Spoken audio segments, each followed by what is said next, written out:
Hello, everybody.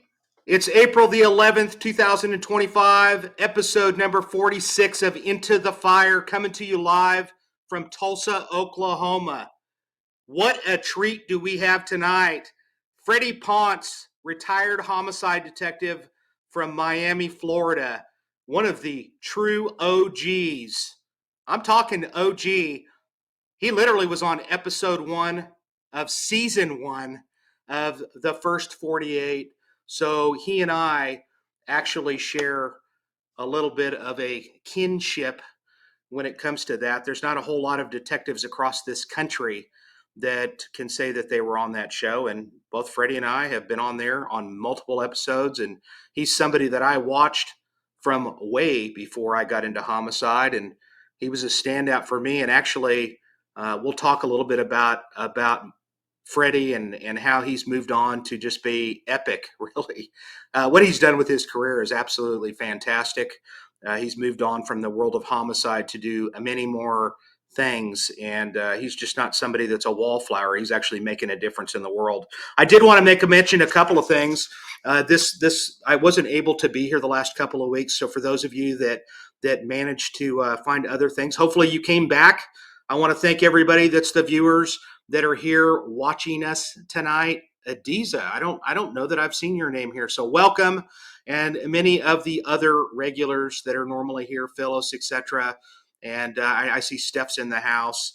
I also wanted to make a special announcement about somebody that there's a lady that follows me on Facebook. Her name is Christy Mangano. I hope I'm pronouncing that last name right. And Christy's mother, she wanted me to give a shout out to Christy's mother, and her name is Janice Yako, and she hails from Howell, New Jersey. And thoughts and prayers for you, Janice. She tells me that Janice is a super fan of the show, and she's somebody that just recently, unfortunately, got diagnosed with cancer, and she's been a little bit down in the dumps because of that. And she had said to me that basically she is like the rock in their family, and does everything for her family and has forever. I mean, just is that person that everybody gravitates towards, etc. That is just an amazing woman. So Janice, thank you for being a fan of not only myself, but what a bonus tonight, since I'm mentioning you're going to have Freddy Pon coming on here, and that means the world to us. Also, I wanted to mention that I spent some time. I'm on a committee for the Homicide Investigators of Texas, and thank you, Phyllis. Prayers go to Janice's way for sure. And those of you, if you think about it, send a prayer her way. I know that it's very much appreciated. Also, I wanted to mention once again that I'm on the committee of the Homicide Investigators of Texas, and I got to serve my first time as on the committee this couple of weeks ago. I'm going to say this personally. That's saying something. If the Texas Association has got an Okie on as part of it, so I'm really proud of that. I believe me, I'm honored to be a part of it. Some of the people that I helped bring on for them to have as speakers is our friend Summer Benton, and she's Atlanta Homicide, also featured on the first 48 previously. I got to hang out with Summer for a little bit, and she's a ton of fun. Actually, me and my wife, we went out to dinner with her and had a great time. Lots of laughs. Also, we had Billy Queen there. We had Billy Queen on the show, a couple of weeks ago, and I got to hang out with Billy, and also the infamous Gil Carrillo, who is the lead detective of the Night Stalker case, and just a lot of different people. And Lexi Gage, actually, she was in one of our episodes as well, from the medical examiner's office in Oklahoma City. She actually was there attending. So I had four of my previous guests that were there, and what a ton of fun that was. I'll try to put some pictures up in reference to that, but it was a good time, and so forth. So let's get to this. And Freddie said basically we can hang out here for the next hour and 15 minutes, 20 minutes, whatever. When Amanda gets done, then we're going to have to be done. But she's allowing us to stick around a little longer than the normal. So I'm going to tell you a little bit about Freddy Pon, actually Dr. Freddy Pon, PhD. He's also a graduate of the the NFA. I'm going to get into what that is. That's the I think it's the, well, we'll get into it. He's the instructor and investigative consultant. Dr. Freddy Ponce is the owner of Citigroup Criminal Investigations Training Group and has been involved in law enforcement investigations for over 24 years as a member of the City of Miami Police Department and was part of the homicide unit conducting all aspects of homicide investigations and still has close ties to the department. He is a graduate. Okay, this is what it is. He is a graduate of the National Forensic Academy, class number 55. As part of the Citigroup Investigative Consultants, Dr. Ponce specializes in homicide investigations, major crime management, and interviews and interrogations. That's awesome. He graduated from Nova Southeastern University with a master's in forensic psychology and obtained his doctorate PhD in criminal justice and behavioral science in the same university. Dr. Ponce continues to mentor and assist criminal investigators that request his assistance from around the world.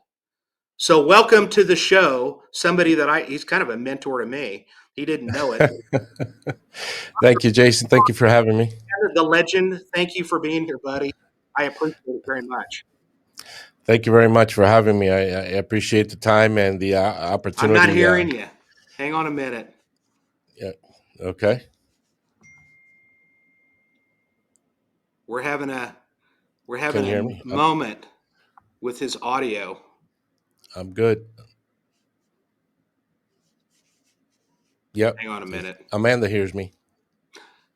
Leave and come back, Jason, she says in the chat room. I'm going to leave and come back. Yeah. We're good. I'm here. Okay, and apparently it's going to be my debut. My name's Amanda. I'm the producer here with Jason, and I'm going to try to vamp until he gets back. These things happen. June Yep. is a Friday the 13th, so stay tuned to that episode for fun times. Oh, next Friday 13th. Okay. Yeah, in June, yeah. So did you know Jason from the first 48 or just hear of each other? We just heard of each other from back and forth, seeing the shows. I was also a fan myself, so I one of the best ways to learn is to watch actual true crime and true crime TV and reality TV and documentaries. You pick up a lot of information. So yeah, I was also a fan of the show myself. So I know a lot of people in here are big fans of the first 48. I'm sure a lot of people might even recognize you from that, but without the beard, I had more hair back then. Well, I put up the picture that he sent me. I'm like, oh, I hope I have the right guy. No, you're getting more and more handsome as you age, as we all are, right? Here's Jason. Can you hear us, Jason? Can you hear me now? We hear you. We Doctor? hear Jason. Yeah. Do you hear him, Jason? Can you hear me, Jason? Good. I hear Jason well. Okay, Jason is still having problems because he's not hearing us. Okay, and welcome to live radio, folks.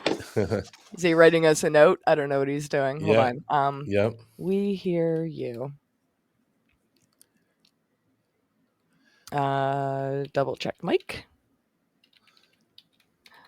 Sorry, folks. This is everything was fine before we went live. We were all talking for a few minutes before we went live, so this is just a small little glitch in the matrix. We'll be fine. I know there's a lot of people in here that are major fans of not only just 48 hours, or the first 48, but I think a lot of crime in general. And I personally think it's because we just can't wrap our heads around why people do these kind of things, right? And for you guys to actually talk to them, like, does it make any more sense ever? I doubt it, right? Yeah, it's addicting to know what. Yep. Yeah, can you hear us, Jason? Oh, you can hear me now. Yeah, we always could. Can you hear us? I'm not able to hear you. Okay. Yep, we hear you good. Stand by. You can go ahead and answer your question. I'm going to deal with Jason. No, yeah, it's even for us who are seniors at this, always intriguing to know what's in the mind of these people who have these impulses, because homicide is by impulse, and some are a little bit more premeditated and some thought are into it if it's somebody who's actually planning a murder. and we want to know what is that need that they need to fulfill. So yeah, it's definitely intriguing to try to figure out, especially when we're trying to figure out who it is in the end, try to solve that puzzle when Hey, we're I'm back. presented with that problem. Can Can you you hear hear me? us, Jason? I can hear you. Can you hear me? Yeah. Can you hear the doctor? We hear Yes. Okay. everybody I'm good. so sorry. We're good. Hey, We're all good.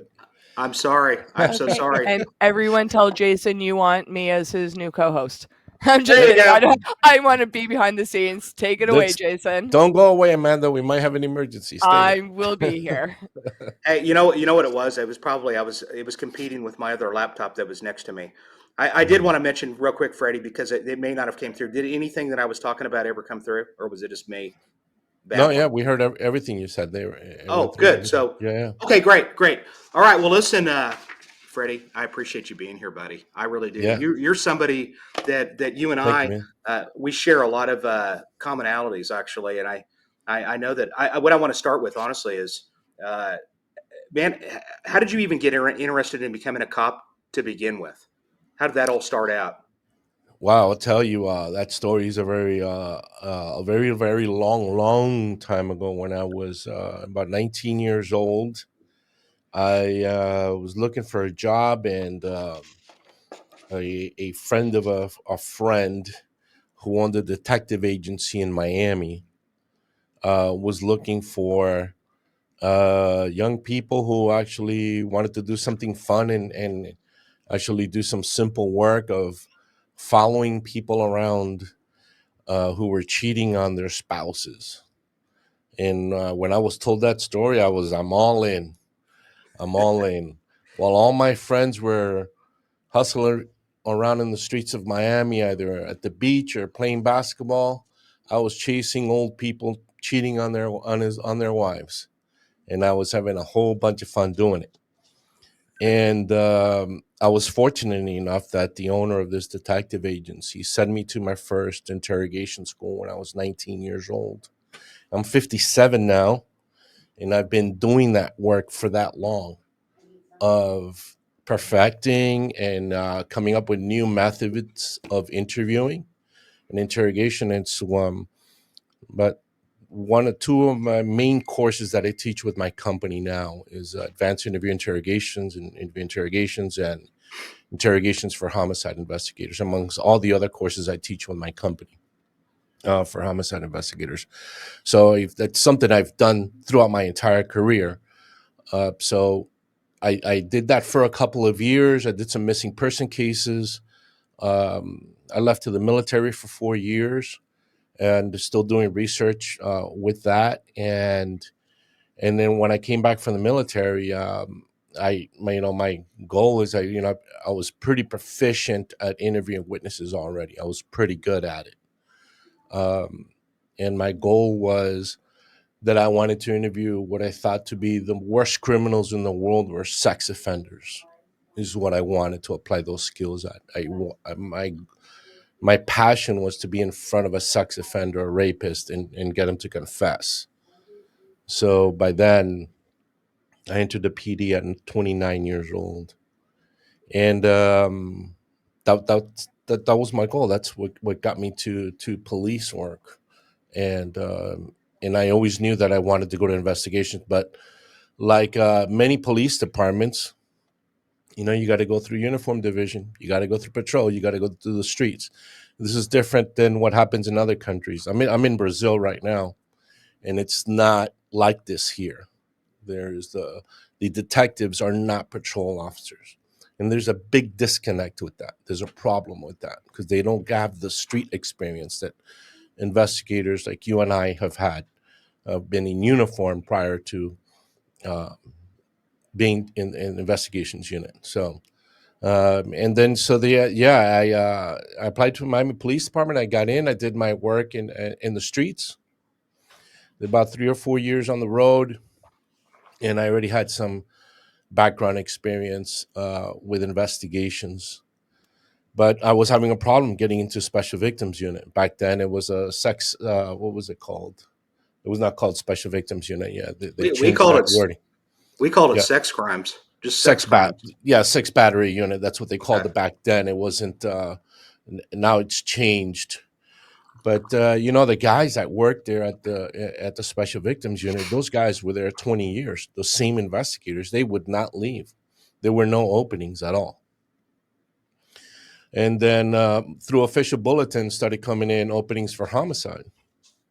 So I was like, listen, I know that many of the murders that have occurred are a result of a serious domestic violence case or a sex offender that went too far, rapist that went too far and then killed, their victim.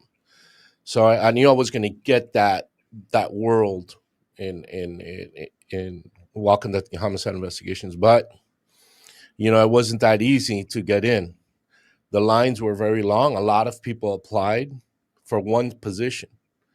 You'd have like 12 senior people in front of you, and then I'm like, I'm me. Yeah, I got some background.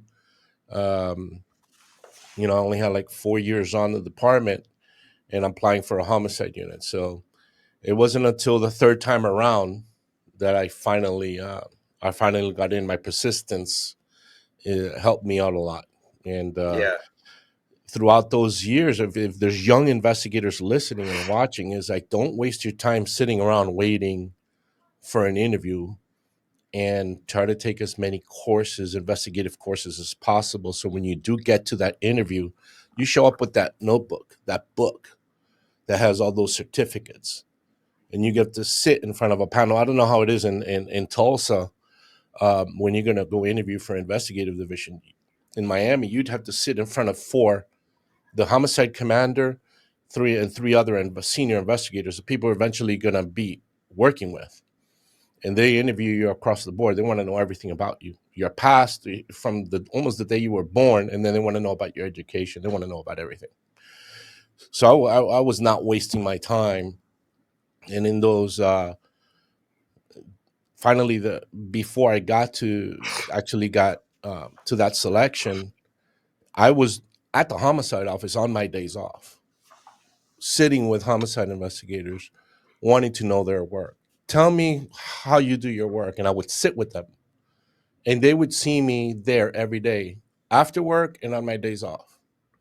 I want to learn about interrogation. I want to hear some tapes. I want to see some, a mandatory video recording didn't start till about 2000, 2002, 2003.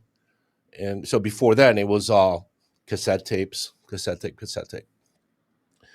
And then I would log my hours. I'd have a little notebook, just like I did when I was in the military. You want to advance to a position, you got to go visit the unit that you want to go work at and log hours. So I had a book with me, a notebook, small notebook, and I'd give it to the investigator. Hey, I was here with you for an hour talking about interrogations. Sign me off. And they're like, what the hell is this? What is this thing? Sign you off. Right. Just trust me. This is what I need. Because I knew I was going to come to that interview, whenever that was. I had already been denied already a couple times. Yeah. And then I showed up to my interview with my notebook, and it was stacked, man, hours and hours. And they're like, who does this? Yeah, right. Hey, by the way, is that something that's normal? Did people bring a book to their interview? No, they've never seen that before. I got to tell you something funny, Freddie, because when I heard you talk about that on another podcast, which, by the way, I enjoyed that. It's that coffee shop podcast. Yeah. And so when I was listening to you, the funny thing about what you just said, number one, I was 28 when I got on the department, and when so I was an older rookie like yourself, and I went through rejection a couple of times previous to that too. It was a little bit different for us the first time around. I think it was more the good old boy system where you'd hear through the grapevine that you just didn't get it. But it was one of those deals. You weren't selected. Then they started interviewing people, and then by the third time. When I went in there for my interview, I said they'd called me in earlier, and I told them, I said, they said, well, that pretty much covers it. And I said, no, that doesn't cover it. I'm going to get my money's worth, and so are you.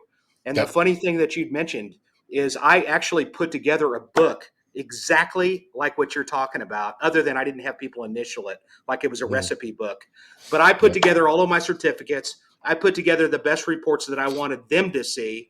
Yep. I put together all of this stuff, and I put it in I made it look just like a homicide book, and I slid it across the table to them. And I said, that's your copy to keep. And they had never seen that before. Yep. And so when you said that, I was like, "Holy cow!" I did the exact same thing, and I Yeah. was so proud. I was so proud of that book. But anyway, go on. I didn't want to interrupt you, No, but yeah. I but mean, that's. I mean, if you look in it's almost like we're transitioning to somebody. We can transition into recruiting a homicide investigator, and you know, the mistake. This is the mistake. We're gonna get our friend, our buddy, because he's cool, and we want him in the homicide unit. That's the biggest mistake. It's always a problem. They always turn out not to do a good job because we're taking care of somebody. Um, I want two things: the guy who's persistent, who's always coming by the office and asking questions, and I want the education. The guy who went out of his way to go do the training, whether it was formal education or they went to the 40-hour courses from in-house people or from specialty companies that come in and do the training. I yeah, want them to come already prepared for the interview and show, this is me, these are my certificates, and this is what I want, and I want to be in your unit, and this is why. And then everybody's going to say, that guy doesn't stop coming to the homicide unit. He really wants to be here. A problem that Miami Homicide had for a while, there was we were short in the unit. A couple guys. There was was it 2007? A big group, about 327 people, retired from Miami PD. They knew they were coming, and they were recruiting people through the police academy coming. But a lot of the old timers were in homicide in the sex bat unit, and a bunch of guys left. It was such an emergency that they went and grabbed people from persons crimes, domestic violence, and robbery. These guys did not want to be homicide investigators, man. They did not want to go there. And they were pissed, but they went anyway, and they didn't turn out to do that well. yeah. I I'll would tell you what I rather, yeah. Well, I'll tell you what I have two things too. Mine are a little different. See, for me, if I was picking, I don't really Mm, care what people look like on paper. I want trainability mm. and somebody that is a team player. Man, I am not interested in the lone wolf that is all about them, that is not there to back you, that just disappears. I want somebody that is absolutely, and I love what you're talking about. I agree with you. Somebody that shows the initiative to Mm. basically, man, I've never heard of anybody like you that actually sat up there and spend as much time as you did off duty. They had to have been talking about you in that unit. There's just no other way. That's the whole intention. I mean, Right. if you want to be somebody, you want to go somewhere, you want to do something, people have to know who you are. You Yeah. got to be in their face all the time. If you show up to that meeting, nobody even knows you work for the department. Right. Nobody knows who you are. Who is this guy? We've never seen him before. Okay, they rejected me once. They rejected me a second time. Oh, there's a third time. Oh, we remember you. We interviewed you twice before. And and then you get some guys, look, they're not going to pick me, so I'm not even going to go to the interview. So that's what's going to happen. You're not going to Right. get picked. So that's you want somebody who wants to be there. Just think about the job itself. You know the job. If you don't want to do the job and you don't have a passion for it, you're not going to do good work.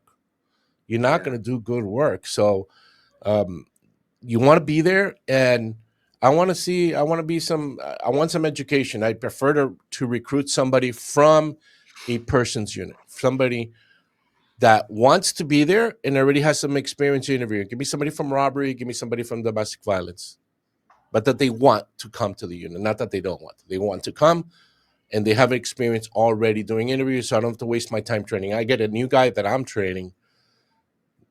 How proficient are you at interviewing witnesses? Give me that. You're really good at that. We are making a lot of progress. I don't have to babysit you with sending you, go interview a witness for me and bring it back. Let me hear the recording after. So that's a big one for recruiting. Recruit somebody from persons crimes. Yeah. Yeah. It's harder to bring somebody straight from patrol. You'd have to hear about their background on education, but I definitely look for domestic violence and robbery. Yep. Yeah. How big is Miami PD as far as authorized strength? 1,500. Okay, so it's pretty good. It's pretty officers. good size. Yeah, it's pretty good Yeah, size. 1,500 officers. You're definitely busy. I mean, there's no doubt about it. There's tons of crime there. So you get.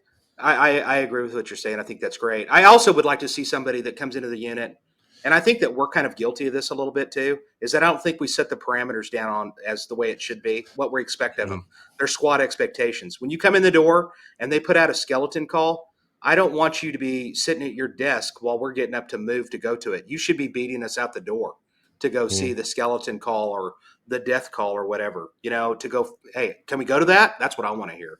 And then right. ask me questions, even if you know the answer to it, to make me think that I'm important. You know what I mean? Ask Mm, questions, whatever yeah. you've got to do. So, but that's good. So you get into homicide. Once you get in there, you're not in there for very long before the first 48 rolls in there. Is that right?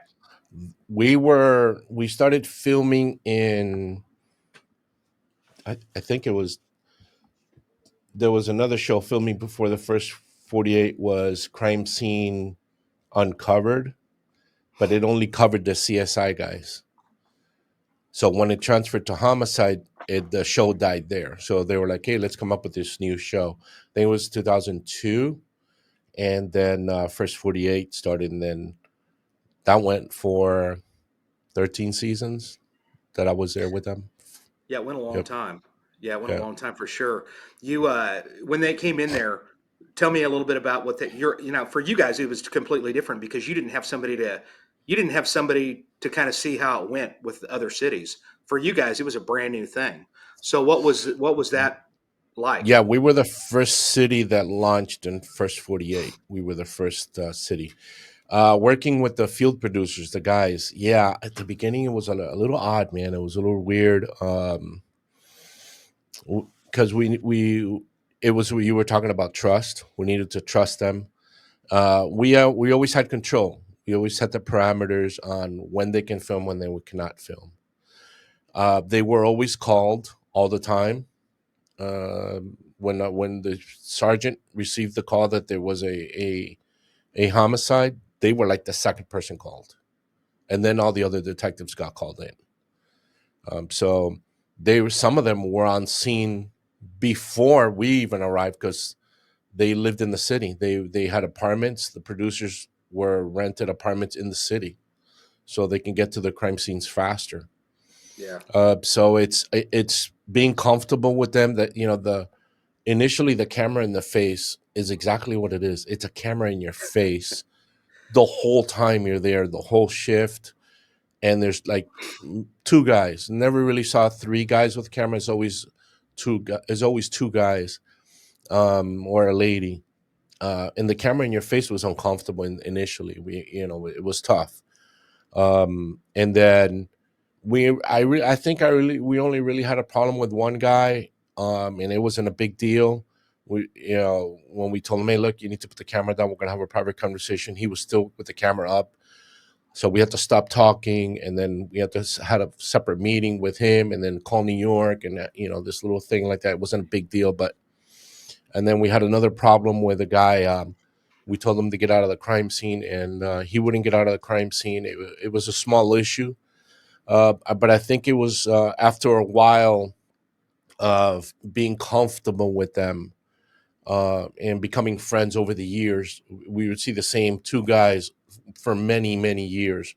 So until this day, I'm still very good friends with most of them. I've done several documentaries with some of them on other stuff, and I'm working on another one now. But yeah, initially it was tough, but then it became okay.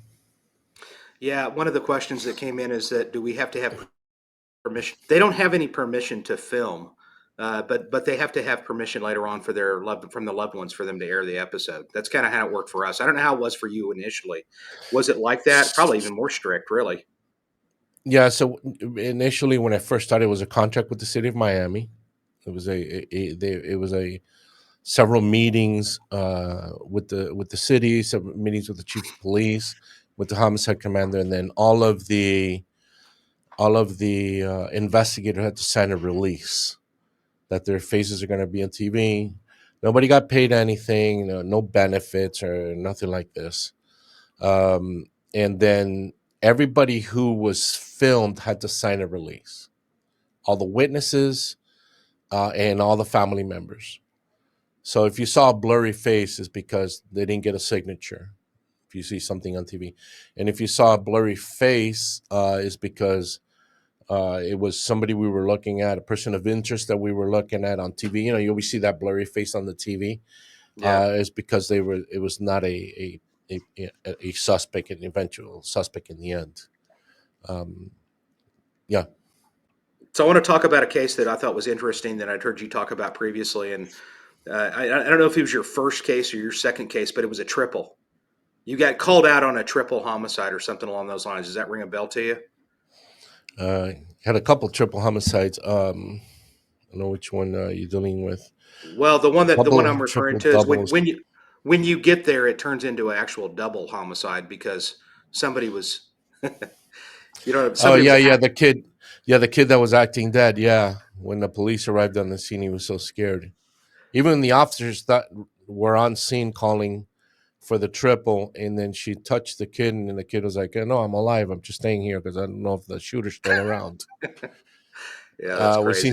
We've seen some pretty crazy stuff. A lot of crazy cases. It's tough. It's a tough job, man. You know it. We've seen a lot of horrific scenes throughout the years. Yeah, no doubt. I tell you what, one of my favorite episodes of all time, actually, of all of the episodes from the first 48, comes from Miami, and it's just a scene that Irvin's Ford basically brought one mother. You know probably what I'm talking about. He brought the mother of the suspect in to talk to the mother of the victim, and I thought that was freaking brilliant. Number one, and I Yeah, think that it paid some dividends really to try to get that individual to turn himself in. yeah. That meeting, the meetings with the that's always something that we've always worked on is going directly to the offender's mother when they're on the run, because they're always going to contact their mother, either the mother or grandmother, the person. Our background that we do with the offender is so detailed that we want to find who that person is that they're closest to, and we'll lean on that person to bring them in, and we tell them the truth, exactly what could potentially happen here. If we're talking about gang murders specifically, let's say, what are the potential problems that he could have? We have the victims. If the victim was a gang member, his buddies are looking for him to kill him. This is what I'm telling the offender's mother. Your son is in a situation where he's on the run, he's scared. We know he's scared. The victim was a known gang member, just like your son. Guess what his friends are doing? They're going after him to kill him. Hmm. All right. Who's also looking for him? We are. When your son sees the police, and it's not going to be me, the homicide detective. We don't go. I'll hunt for the offender and get all the research and everything, and I hand it to the SWAT team, or I hand it to the what do they call these guys? The warrants guys, and all those warrants guys. They're all SWAT guys. They're all dressed in black, and they all got rifles. And I tell that to the mother. When your son sees that, he's going to do something stupid and make a mistake, and they're going to kill him. He's going to raise a gun at them. He's going to do something crazy, and they're going to kill your son. What do I want as an investigator? Look, I want to try to get him captured and for me to be able to interview him and interrogate him. But I'll tell the mother, I'd rather you find an attorney and turn him in. So your son is alive. You never know what could happen in any homicide case. Something could be completely off, completely wrong. By then we should probably know that it's definitely him. We have the right evidence, and that this is the suspect that we're looking for. But you never know what he's got to say in the interview room that can flip the whole thing around. Keep your son alive. I know he's contacting you. Call me. Here's my card. That's at 10 o'clock at night. I'm talking to the mother. Guess what I'm doing at 12 o'clock at night? I'm knocking on her door again. And I'm coming back at 3 o'clock in the morning.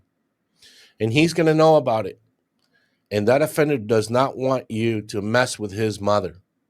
And he doesn't want her to go through the pain that he's causing her. So he's going to turn himself in.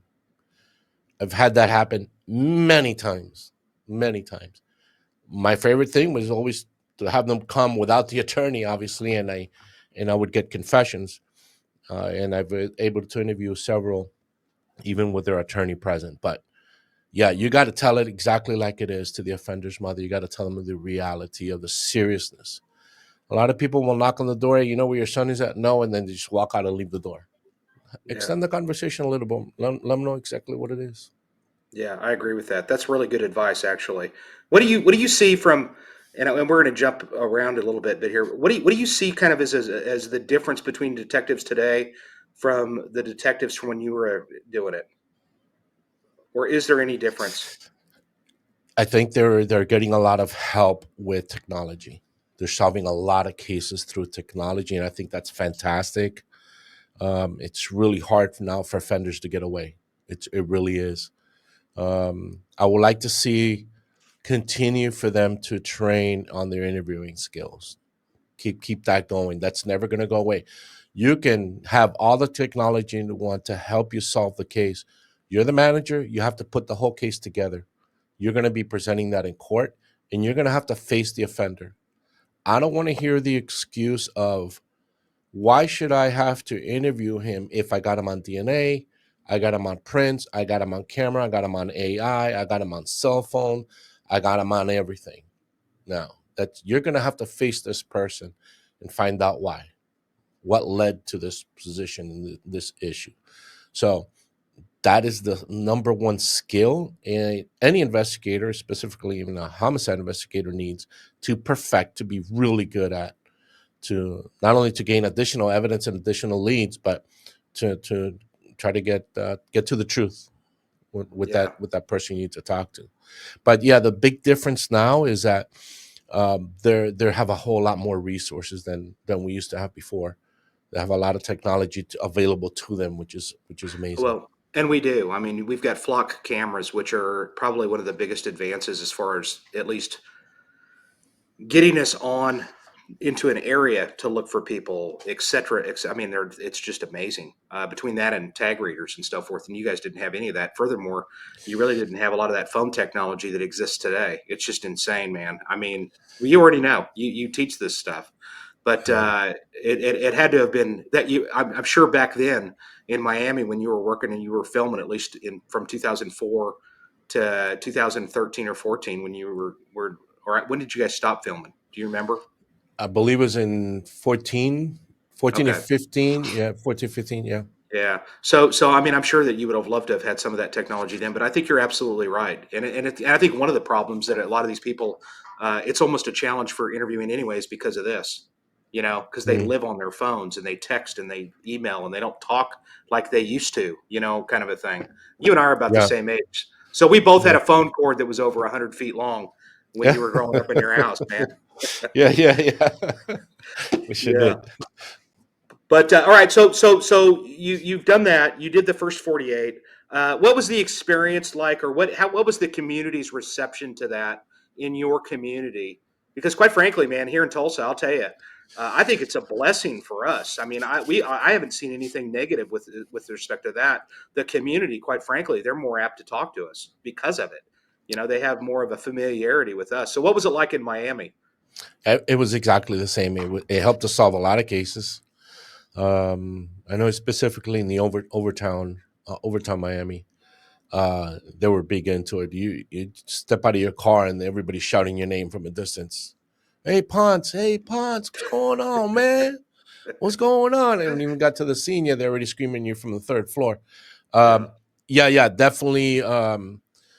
We solved a lot of cases because of the first 48. We had a lot of people call in. They got to know who we were. Not that they were. How do I put this? They watched so much that they got to know us as investigators of our personality and who we were, and that they knew that we cared about the community. We actually and they see that. So It showed the other side of us, the true side of us that they didn't know about. So that got them, they got them calling. The more cases that we were solving, they're saying, hey, these guys are actually working hard. They realize, hey, listen, we've been here for 4 days. We haven't gone home. We'll go down to the gym, go take a shower, take a nap for 15 minutes in the car, come back up to the office again, grab something to eat, get back at it. They were seeing that live as as it was happening. So um, yeah, we definitely it definitely helped us. It definitely helped us. A lot of people complained too. It was like, hey, you guys are showing too much information on TV. The sheriff's office they denied. Was it ITV or the company who does First Yeah, 48? ITV. Yeah, they didn't want to do it because they thought that we were releasing too much technique, too much information. Oh, look, everybody knows what's going on, man. Yeah. But when you commit the crime, it's you're facing the music. It's completely different. You're not going to be remembering. Oh, I remember an episode that I saw. Maybe I should talk like this better. No, that's a joke. Yeah. So what's the When deal? you I mean, you already said it. There's how many TV shows on TV that deal with real true crime, and what happens to them when they actually do one of these cases? They're not able to think. They're not thinking about all that jazz. No, They're no, it's not.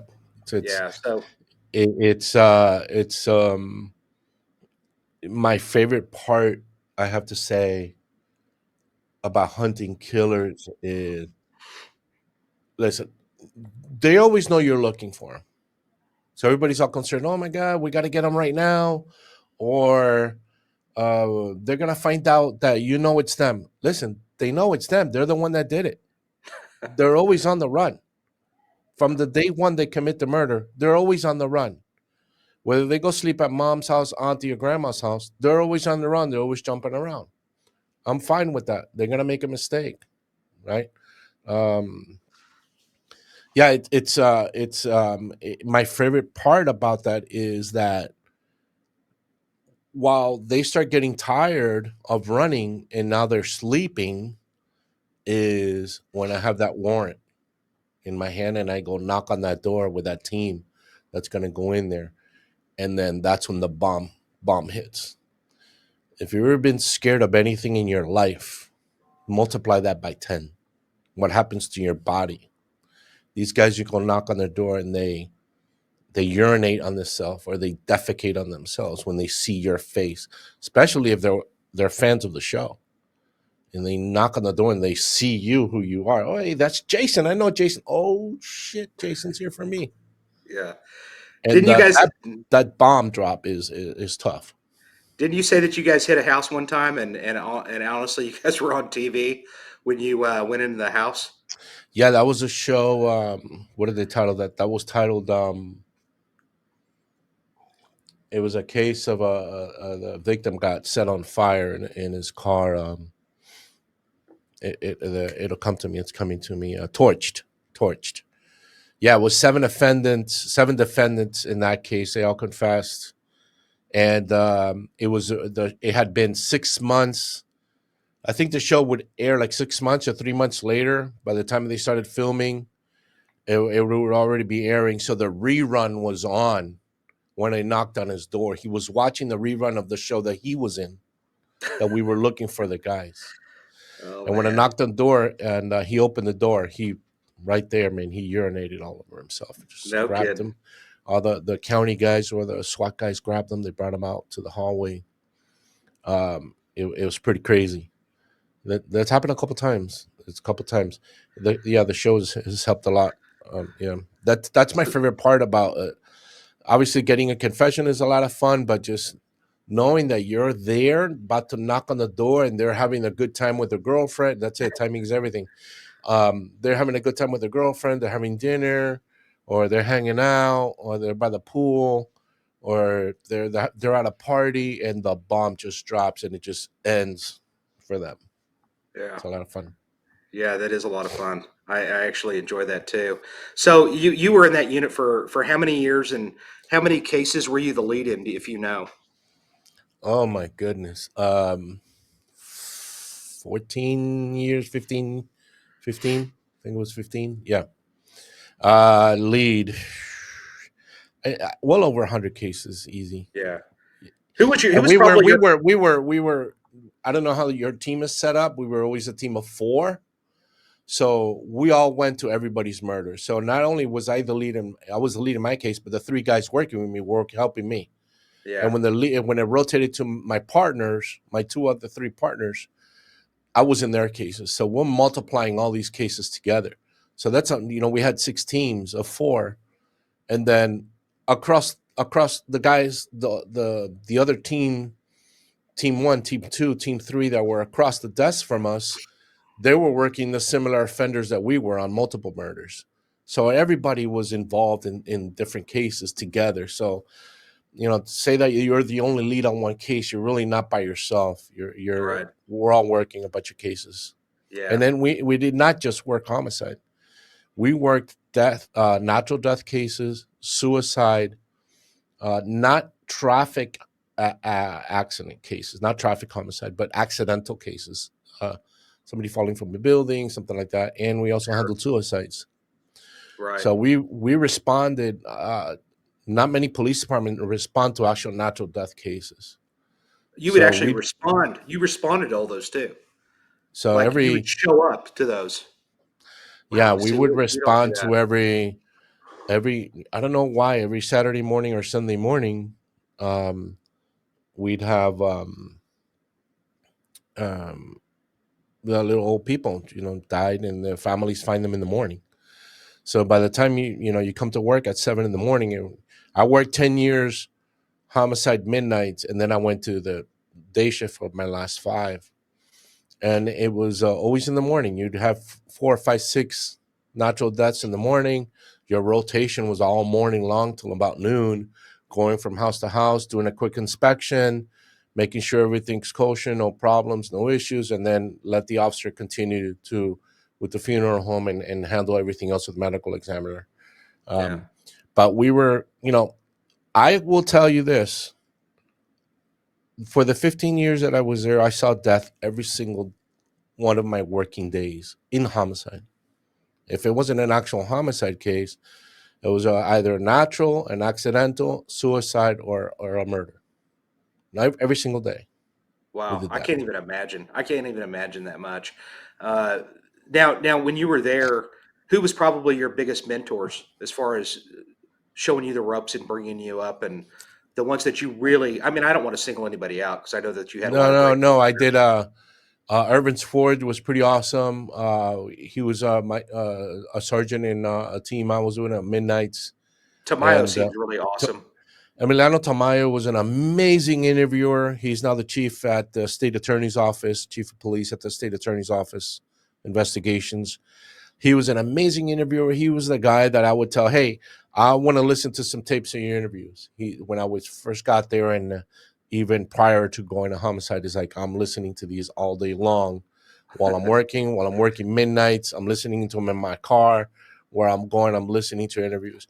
That's something. Even now, when I teach and when I do training and interrogations, I tell people, listen, you're coming to the office and somebody's in the box getting interviewed. Get in that monitor room and watch.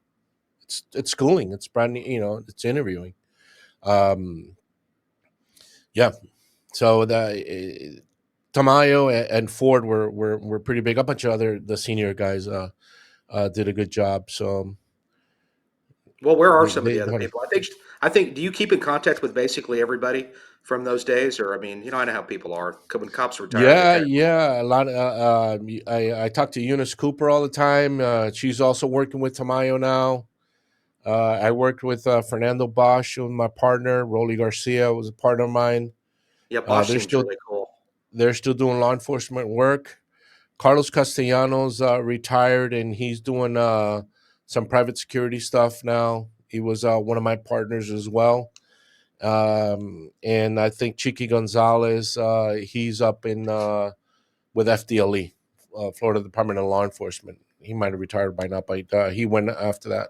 There's always something going on where everybody goes. Yeah, I still keep in touch with all those guys. Kevin Ruggiero was my partner for the whole 15 years that we were there in homicide. And he's a lieutenant now in the PD. He's about to retire. He's about to Oh, leave. really? Okay, yeah. Yeah, Because he was yeah. somebody that was that was definitely people knew who he was, and Shalacy, of course. I'd heard Shalacy actually moved to Kansas. I don't know if that's true or not, but Yeah, he's up there. I think he did a book and he did some public speaking for a little bit. okay. Yep, he's taking it easy up there. Yeah. Yeah, good. So for the most part, everybody's good and moved on. And Irving's Ford, he's basically, isn't he high up on the brass? He's at brass or He's something. up on with another police department. He's a assistant chief of police with another PD after he Okay. retired with Miami. Yeah, good for him. Yeah. He just seemed to have like a calming presence to him. Him and Tamayo both. They kind of remind me of a couple of people that I worked with that would be like, "Hey, kid, just chill out. Just take a breath, man. It'll come together." Because I'm kind of one of One, those that I kind of do this roller coaster thing. And they're yeah. like, "Just chill, take a breath. It'll be all right." One of the things about Irvin Ford, he was an amazing guy when we were working. He was a guy that knew everything there is to know about the culture of the community that he lived in, and that the area where we had the biggest problems in the north end of the city, African American community, Haitian American community. He knew everything about that community, and what we were fortunate about working in Miami was that we had so much different cultures of people from different countries. We were so good at not only picking up just accents and knowing where people were from, what countries they were from, but the more knowledge that we gained from every culture when it comes to coming to interview those offenders, we knew everything there was about them personally and about their culture. So when you engage in that conversation about culture, you definitely know that. So in your area, you have the tribes. If you know anything about the indigenous community and the community of the people of the tribe, learn about it. Not just when you're interviewing the offender, but interviewing witnesses, and in your time off, you have officers in your own department that are of the same culture. So take your time to learn about the culture of your work. So take advantage of your patrol years and learning about the culture of the community that you work in, because you're going to need that information when you're going to sit in front of a homicide offender Yeah, and talk about their background. You're going to man, learn a lot. I think that's great advice. I really do. So you ended up leaving the department. I think what did you have 24 years when you left? Yeah. In 2019, I retired. I had opened up my company the year before, preparing for this criminal investigations training unit. So I do now. I travel around the country and outside the country, or they come to me from outside the country. I train. I do a homicide investigations course. I do your basic interview interrogations course, an advanced interview interrogations course. I do a crime scene investigation course, case preparation and court presentation, where we train the investigators how to prepare the case, put the case together, and then present it in court. How to testify at depositions, how to present a case to a prosecutor, and how to work in the courtroom while you're doing that. And then I also have a criminal law class that I teach with a prosecutor friend of mine. That she's pretty awesome. Um, yeah, so all those 5 courses, and then I consult on homicide cases where I have families that contacted me, victims' families, who need a liaison in between the police agency and them, to guide them to make sure that what the police is telling them is actually true, what Hmm. is happening. I do that here in Brazil a lot. Okay, so And that's interesting. So is that something that primarily you're doing more of that, like in Brazil, the other countries? Because I saw that you've yep, been in some other places as well, not just yep. Brazil. You've been to some other places. Is it something that they just have a distrust for the police? Kind of. Yeah. The community does. Yeah. The police need a lot of help. We do. I help them with training as well. But yeah, the families, they want to make sure that the police is doing the right work, that they're doing everything they can, and what they're telling them is true or not. So I get access to the police case files. I read them through, and then I tell the family, look, they've either done a good job, or something's missing. They need to do some follow ups, or they've made a lot of mistakes. These are the mistakes, and these are the problems. Or just like working cold cases, I help them find the offender, and we do that, and I do that for them. How did that even start? I mean, I would think that that would have been an easy thing, or not easy to break into that, where the Right. police So departments weren't probably like, "Oh yeah, hey, come on down and take a look at our books," you know? yeah, it's all about networking, man. We had a contract with the State Department back in 2000. Fred, when was that? 2012 through 14 or 15. We were traveling to Brazil to train the Brazilian police department there. So I put my course together for homicide, and we would team of three, and we would travel throughout Brazil. Did about 7 trips to Brazil, to different states, and then I kept that networking. So every class was about 40 to 50 students, and then I created a WhatsApp group with every single person in that room, and I stayed in touch with them throughout the years when we stopped traveling there in 2015, I think it was Hmm. 15 or 16. We stopped traveling there, and I remained friends with all those people, but they never stopped contacting. So um, several of the homicide investigators would call me and tell me, "Hey, I'm working on this case. Can you help me out? Let's do some brainstorming here." And then it started from there. And then I would be in touch with the victims' families after I had retired and help with cases, and it's worked out. It's worked out well. That's good. So, I want to go back just briefly. What's probably the most challenging case that you ever worked as far as in homicide in Miami? Because that's a lot of murders, that's a lot of craziness. Yeah, Is there one that sticks out? yeah. There's one. You know that one. That one that I was telling you about. It's, if you guys look up the episode called "Torched" on the first 48. It had two. There's another show called, what is it called, after the first 48? Yeah. Yeah, well, I did a second episode with that as when we went to trial. The difficulties about when you have multiple offenders. I'll get into the. You want me to go through the story of the case? Can I do? We have Yeah. time? Yeah. Oh, absolutely. Yeah. So this case was, the call is that the vehicle is on fire, and fire department found a body inside the car. Right. So we still the bike tracking and finding who belongs to the vehicle, identifying the victim, and did belong to the victim in the car, Jesus. Unfortunately, what Jesus was doing, him and his best friend were doing, was they were moving cocaine from South America into Miami and distributing here distributing in Miami in South Florida. Uh, so Michael, one of the main offenders in the case, set up a meeting with the victim and say, "Listen, I need some kilos of cocaine, and I want you to give me some of that so we can distribute." And he's like, "Well, you got to hold on, man, because you owe me from the last time I gave you kilos, and you didn't pay. So you owe me for 3 kilos before we can do any other deals." So Michael was a little bit bent out of shape about it.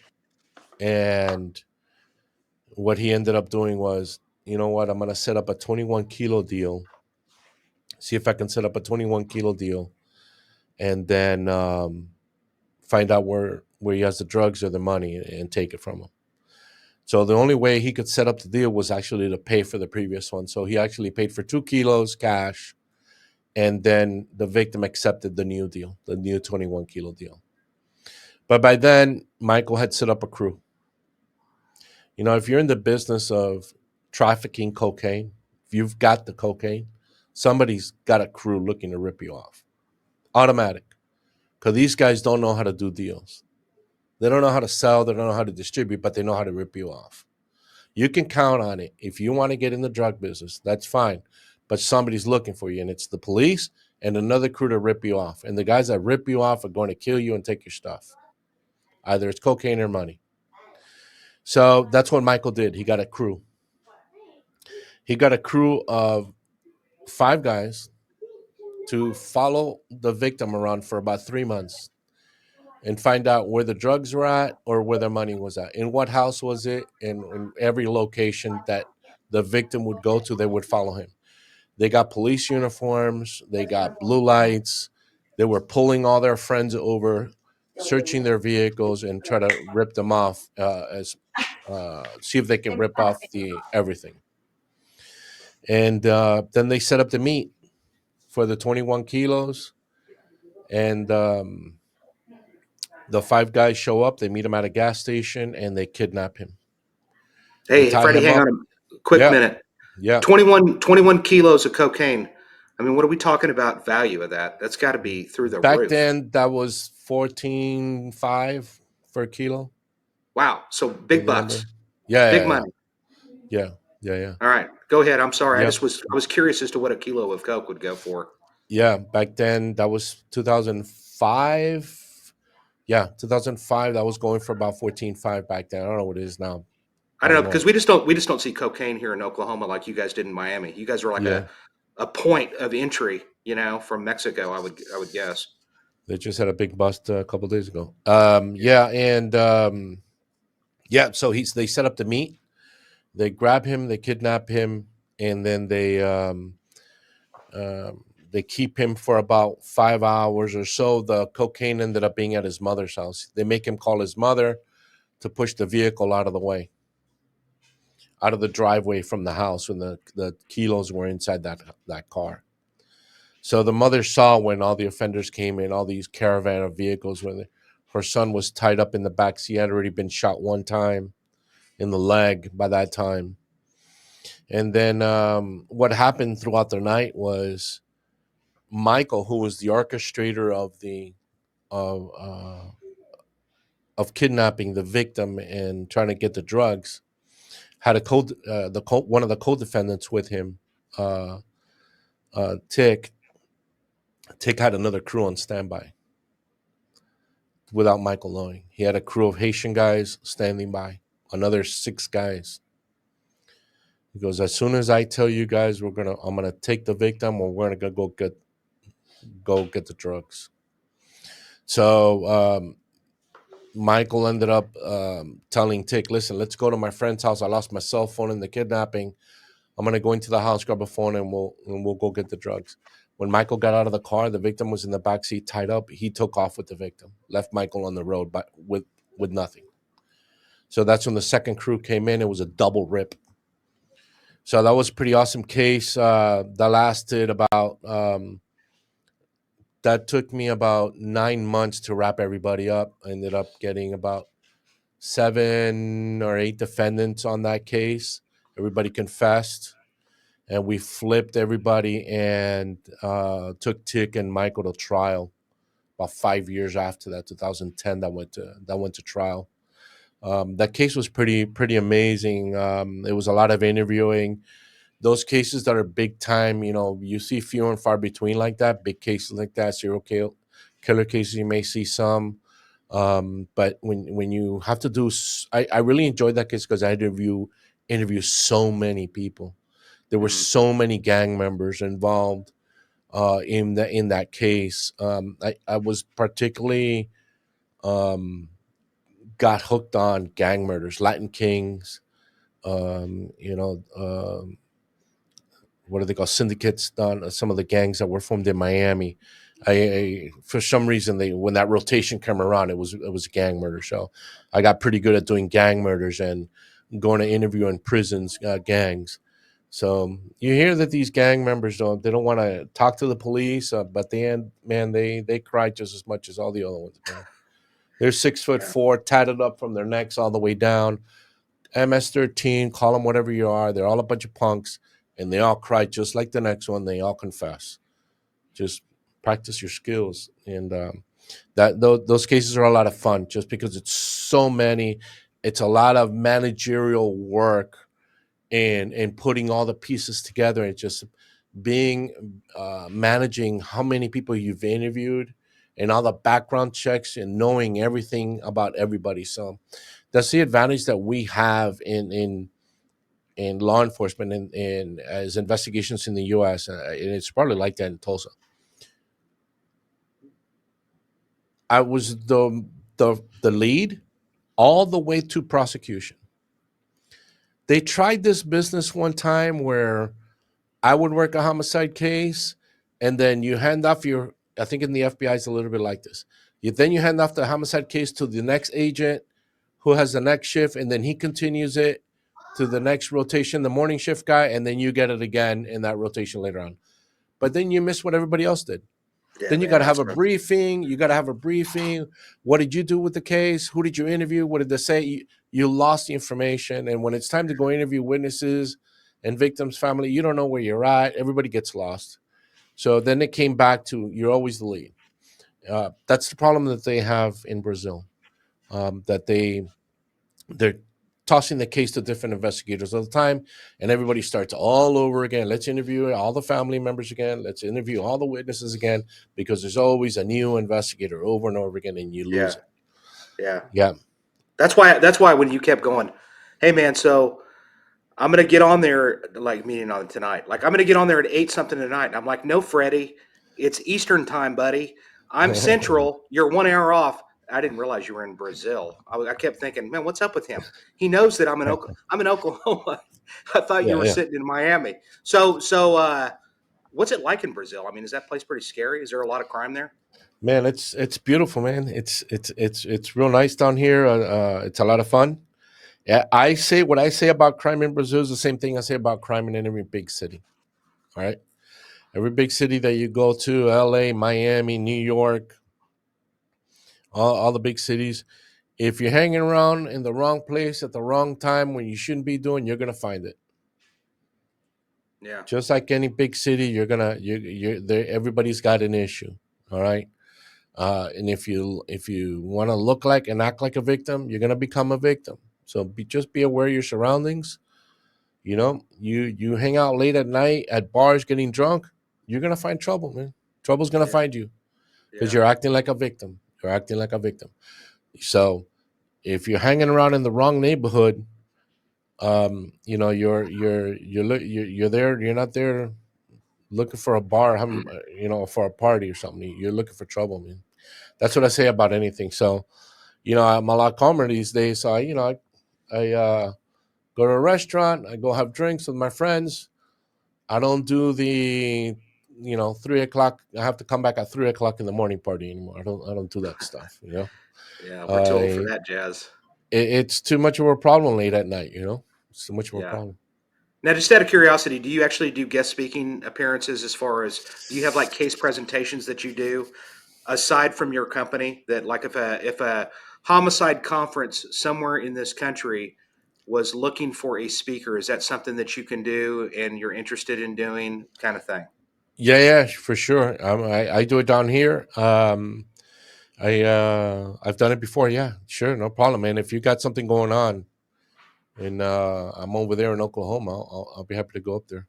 Well, I've got ties to other organizations, man. I was thinking like Virginia and maybe Texas, and because I Yeah, think that I'm thinking so when you're dealing with those type of gangs down there, and it sounds to me like you kind of got. I know you say it was tons of fun, but gang murders to me are not exactly something that I just live for. Although I do get my more than fair share of them sometimes, and I'm like, okay. Sometimes I'm like, why me? But because those are yeah. tough. They are. They're They're tough. tough cases. They're tough cases. They're not all going to talk to you either. I think No. I would have to say I would tell you this: the toughest people to interview are juveniles, the young kids, because they don't understand what consequence is. When you're speaking to an adult and their liberties at risk, it becomes tough for them. But these kids don't understand what that means. It really does. Their frontal lobe has not developed enough for them to understand what consequence is. So their crime is either by impulse or it's planned because they have to do an initiation, but they're not thinking ahead. They're at a half hour interval. That's it. They're at half hour, 30 minutes, and that's their capacity.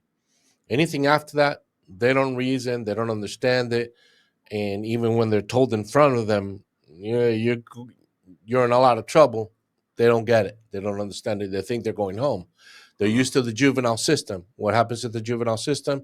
You take them in. It's not a holding cell. It's an open area. It's all nice and dandy. Then mom and daddy come, picks them up, and takes them home. They think it's always going to be like that. So when they're in the interview room, they don't care. They just don't talk to you. They don't tell you anything. They just don't care. Yeah, you're right about that, man. They're tough. And are you Cuban? I'm not Cuban. You're not. I am not.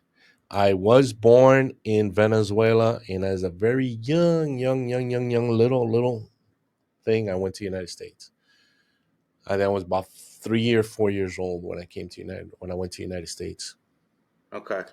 But I Yeah, have the to reason. say, I was the Cuban community is amazing, and the culture is incredible. You will, what do they call it? You will become Cubanized if you're hanging out in Miami for a long time because the food is amazing, and the people are amazing.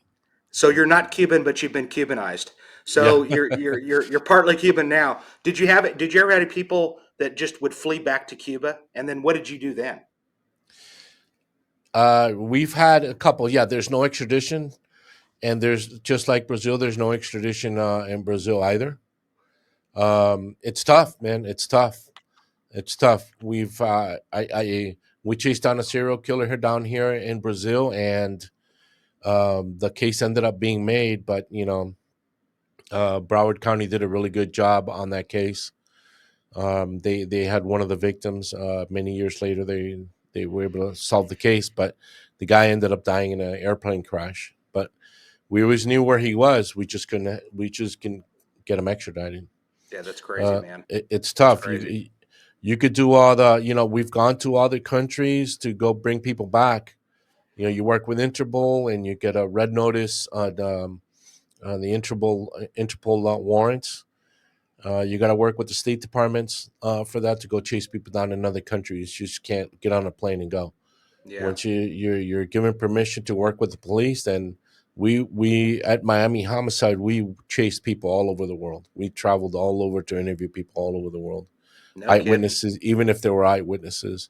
And if the offender's in another country, we know that they're there. We're going to do everything to get them to bring them back, Yeah. for the marshals to go get them and bring them back, and work with the governments to bring them back. And we're interviewing when they come here.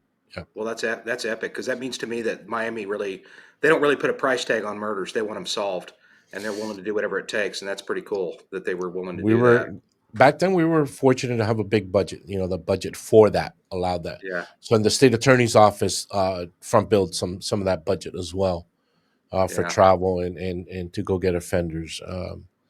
We had a good relationship with the state attorney's office as homicide investigators. You know that you got to have that relationship with the state attorney's office. You're eventually going to work with them together during the trial anyway. So yeah. If you want to hear more from Freddie, I will mention this. And even though your podcast isn't currently going, you did do a podcast there for a while. Amanda, throw that picture up of his podcast that I'd sent you that photo, and I think I did. Yeah, there you go. Talking Murder at Yeah. Talking Murder. You can follow Freddie on Instagram. You can actually, there's his Instagram account right there. Check out his website on the other. But the Talking Murder podcast, you did a handful of those at least. You did several episodes. They're still up. You can listen to them. And you just said that it kind of got in the way with your school, et cetera. But that's something you're planning on maybe But revisiting. as you can see here, the studio's set up. So I'm about to start getting some going now. So I think that would so be great because what you were doing, what was the preface of that? You were talking about murders and how to investigate them and being better at it, right? yeah, it's what we're doing right now. It's what you and I are doing right now. It's educating the new investigators.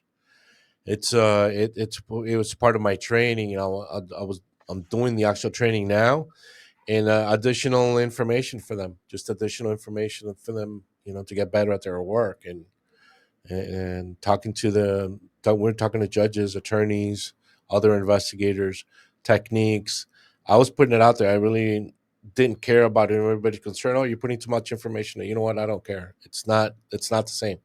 So more information, more people are going to get out of it. What you're doing, Mm-hmm. interviewing all these investigators and prosecutors and judges, and we need that training, man. We need that knowledge for investigators. They're just going to get better. They're just Yeah, going to get and better. and really, you'd mentioned something about some cops that didn't really like the idea of the first 48 being on there and et cetera. Adam, we've been on there for almost 11 years, and I've had one person message me. He was from Laguna Beach. He was a detective from there that was kind of Mhm. ticked off about it. And then so I sat there and I thought about it before I responded. I thought I need to take a minute and just think about how I'm going to respond to this, in a nice, in an ed, a good response. And I just told him, I said, dude, I mean, it's not like we're giving away any trade secrets. People know that we're going to check their social media, for God's sakes. It's not a matter of national security. Geez, I mean, there are some things that we keep quiet and so forth. That's some of the stuff we just don't want to advise, remind people of constantly. But people know we're going to check your phone. Geez, that's just the way it goes. I think what we Lit- have on our advantage is that people don't think these things through, that's right. and this Yeah. isn't a Dateline mystery, The majority of the murders are all in the heat of the moment by impulse. Very few are very well planned anyway. Even the ones who are planning them, very few of them are very well planned anyway. I can tell you, man, it's really hard for somebody to get away with it. Can they do it? Yes, but to get away with it, very hard, man. Very hard. Just do a test yourself. I don't know how far you live from your PD, right? If you were to leave from your home, let's say that's an hour away, and you drive to the PD, can you conduct an investigation on yourself and find your vehicle every, I don't know, every half mile? Either it's tracked by a camera somewhere, it's tracked on the highway by some sort of Sun Pass or E Pass or some kind of toll system. hmm Um, when it gets to the end point, we're gonna put a device in your car. I'm gonna know the speed that you were in, where you yeah, turned left, where you turned right, when you gassed up, when you didn't gas up. I'm gonna have every red light camera that you passed through, every sun pass camera, everything, man, everything. You can't get away with it. yeah, I'm gonna track you, and you're gonna be able to track yourself that hour drive all the way to the police station. If you just think about it, can I leave, commit a murder, and go to work, and say I didn't go to work? It's not gonna happen. Forget your cell phone. hmm Forget your cell phone. We can track anybody, anywhere, at any yeah, time. You're not gonna get away. You can lie all you want, but it's too tough, man. With that technology now, yeah. It's insane. the That's a cameras. good. Well, that's a good public service announcement to the people that are tuning in here to educate themselves, man. Because he's right. You're Tough. right, It's Freddie. tough, It's man. not. It's tough. It's tough. People don't like city cameras. There's over 1,000 cameras in the city of Miami, a 34 square mile zone, 1,000 cameras. Yeah, that's just the ones that are on the roads, right? That's not even counting all the doorbell cameras and the business cameras and the every other camera. Right. We're talking about police cameras. Yeah, all the other cameras. You drive through a business at midnight that's closed. The lights are on. Guess what's on? The cameras are on. That's why the light inside the business is on. You drive by, there's a camera. You're gonna be seen. There's no Yeah, no way out. But you know what? The killer who's watching this now, the guy who wants to kill somebody, he's not gonna remember all that stuff when he's doing it and where uh, he's trying to get away. He's not gonna remember. He's gonna get caught.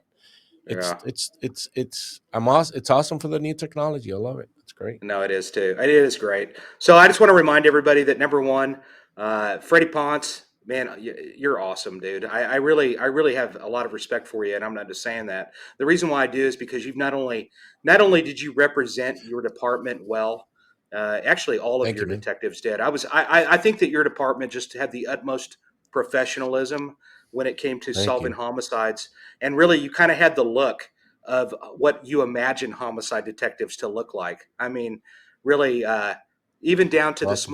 the miniature coffee cups. What is it that you drink with that? the Cuban coffees. Yeah, yeah. No, but seriously, you guys dressed for success. You came and you did care, and that's one of the things that Yeah, we get from a lot of the viewers from us from our city is that we yeah. actually care. I'm still shocked that departments just aren't fighting over wanting to be on that show, but it's always a struggle to get people to want to have their city filmed. But it's been good for us, so It's loved it. tough, man. It's there's issues there. There's issues with that. So it could become a problem, and then cities don't want the issues. They don't want the problems with Right, the filming. right. There could be some problems in there while filming. There could be issues. So they're being careful. They're really being careful. You mentioned something. I know you were trying to wrap up, but I did want to mention something about caring about the work and the passion that you have for the work. And when something I learned really, really early on is the passion that you have for the work that you do comes from how you're connected with the victims' families. The lead investigator has 5 things that he cannot delegate. He's got to be on the scene, right? Even if it's for a moment to make an assessment of the scene, he's got to be on the scene. Then he can have somebody else go do that. He's got to go interview the star witness, all right? Person who saw it. I saw the shooter. I saw the killer. Got to interview the star witness. He's got to do the autopsy. He's got to be at the autopsy the next morning. He's got to be present. Got to be there. All right. He's got to make the notification. He's got to take accountability, the responsibility to meet the family and let them know that they lost a loved one. They got to see that reaction face to face, what that is. You cannot delegate that because it's not going to be the same. You want to be the lead, that's fine. Don't send somebody else to make the notification because you're always going to remember that victim's family's face when you notify them of what happened to their son or their daughter.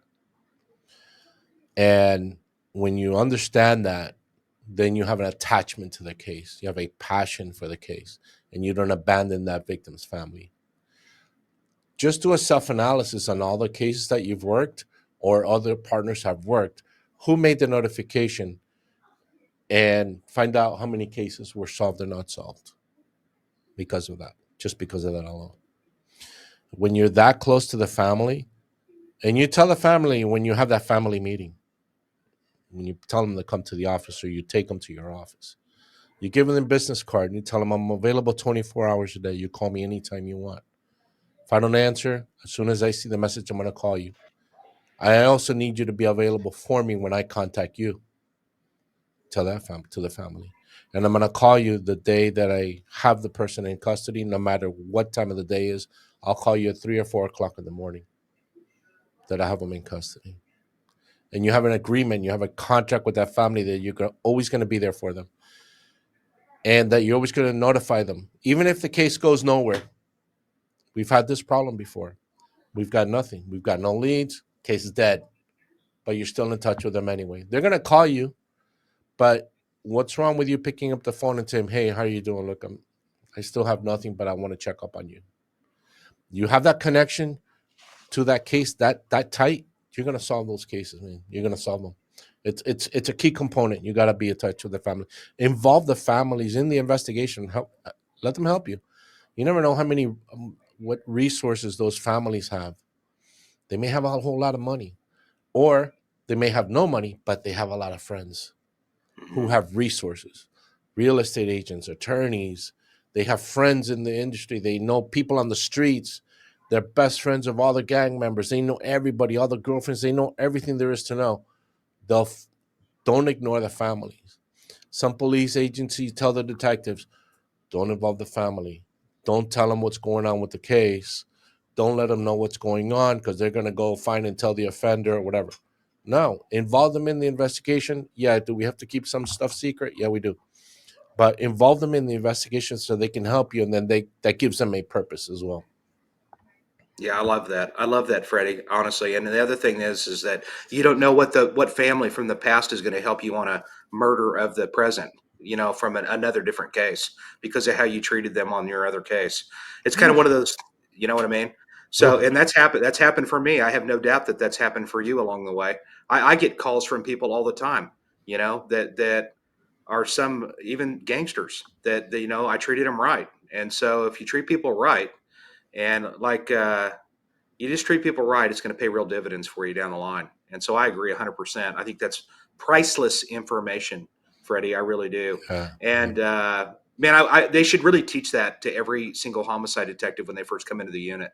And they give us a cell phone for a reason. And one of the things that I have seen over the years is I see every now and then you'll get a detective that goes, "Don't give them my cell phone number," and it's Yeah. like, well, that's what it's there for, buddy, and that's what you Yeah. signed up for. And that's one of those things. That's a good barometer of what you may be dealing with out of that detective down the line. So anyway, Yeah. listen, Yeah, man, I man. can't thank you enough, buddy. I'm gonna be mentioning your name down the line, Yep. and I'm sure that you would be able to present a 4 hour case study or a couple of case studies in a 4 hour period. I'm sure two Yep. hours to 4 hours, whatever, that wouldn't be an issue for you. You're definitely a public speaker that's been out there. You've attended the Forensic Academy. You've been to the body farm. Didn't you go through that too? Yeah, that's it. The well, I'm doing one now in at the National Forensic Academy in Oak Ridge, Tennessee, for your crime scene investigators that are. If you have any crime scene investigators, yeah, that's at the National Forensic Academy. Um, we do a couple of weeks there at the body farm. There, uh, we do a search, excavation, and recovery there. Bone identification as well, of course, with Dr. Heather Walsh Haney out of Florida Gulf Coast University. She teaches at the National Forensic Academy. Now we work together with my company, and then I'm doing here May 19th through the 23rd. I'll be in Cape Coral, Florida, doing the search, excavation, and recovery death investigation course there for a week. Still got some seats available. There's some homicide investigators on. They can go to my website. They can register there for the course if they're interested in doing that. But yeah, Good. uh, Good. I tell you what, yeah, man. yeah, if you're looking for a good course to go to, it sounds like this is the one. And also that Forensic Academy, that's not something that's a gimme. You got to actually apply for that, right? You have to be selected. Yeah, Or and it's very expensive too. So I think it's like $11,000 per student. And they do about three or four courses a year. The majority of the people that go there are crime scene investigators. A lot of the Texas Rangers guys go there. I have a lot of friends there in Texas. Some good guys. Some of the instructors are Rangers as well. Mhm. So it's 10 weeks, and you stay at apartments there, two investigators per apartment, and you're there for 10 weeks. So it's not just body farm; it's all forensic photography, fingerprinting week, DNA week. There's a bomb school as well for a week. Wow, it's a one Um, shop stop. You can get it all. all You can get all it in all. all there. Yep, yep. So it's all law enforcement or CSI. Yep, All right. So if you guys have questions in reference to that, further questions, follow him on Instagram. Go to his website. You can contact him easily there. yep. And Freddie, man, I appreciate you, buddy. I really do. It's good to meet you in Hey, let's person. do it again, man. I had a great Let's. time. We're going Appreciate to it. do it. We're going to do it again down the line. Yeah, yeah. I hope that you will, and I would love to have you back, and we'll do that. And like I said, I hope to meet you in person because I'm going to see what I can do to maybe bring you to Yeah, man. Texas. I've been very close to going up there to my friends at Muskegee Nation Light Horse Police Department. They're coming down to the class. I have three of them coming down in May. They're coming down in. I've been very close to coming up there to try to do my homicide interrogation course. So, trying to set something up to do an interrogation class up in Tulsa. Oh yeah. But Okay. Well, we'll that's see good. if we can coordinate something together and do a class up there. Maybe we can figure something out for sure because I do a lot of teaching as well. And I'm serious. The similarities between you and I is amazing. And I Yeah, I, I got to applaud your passion, buddy. yeah, You're man. probably the most passionate homicide detective that I've actually. Gil from the Night Stalker case. He's another one. You guys are just man. You're impressive, and people that It's I look awesome, up man. to. And I like to look up to people like you. You're like my big homie, Freddie. So All right, man. Hey, let's stay in touch, man. We'll talk about cases back and forth. We'll do some, next time let's do a case study. We'll go through a case let's study. let's do it. Matter of fact, I might Yeah, even send you a case down the line for you to take a look at. Ladies and gentlemen, I appreciate you joining us. Freddie appreciates you as well. Once again, Janice Yako in New Jersey. I hope you're feeling a little better, and I'm sorry that you're going through all of this. It breaks my heart that you're doing that. I want to mention one company that I actually had met in San Antonio at the Homicide Investigators of Texas conference in San Antonio which, by the way, if you're looking for a conference that's very affordable to go to, that's a good one in San Antonio. It's for law enforcement. Check it out. But this company I want to give a shout out to, and I'm not getting paid to mention them, but I was really impressed with them. And it's Atari Trade, Atari Trade.